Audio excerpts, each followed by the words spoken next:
अप्रीतमं दुष्टतमं देवहूतमं धूपम् आघ्रापयामि.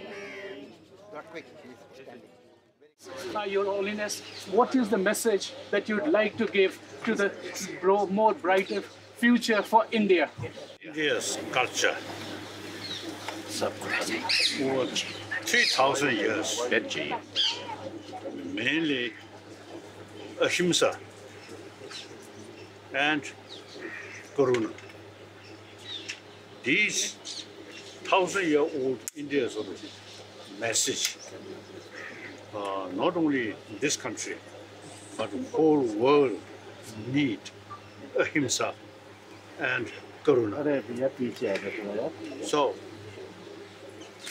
now, India, sometimes I feel puja important, but more important is, you see, training. How to develop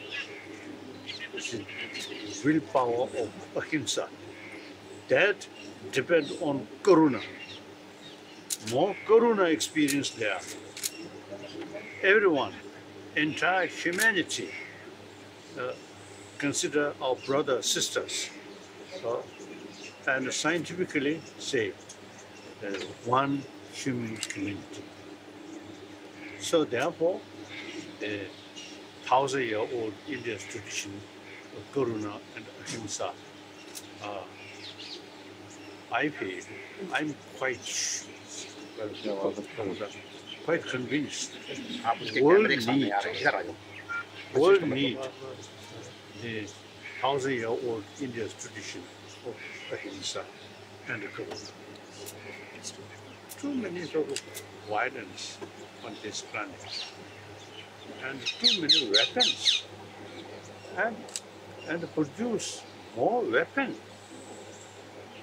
Weapon means killing. Problem which we are facing today cannot eliminate by killing. Here, compassion and sense of one community, that is the only way to reduce these problems.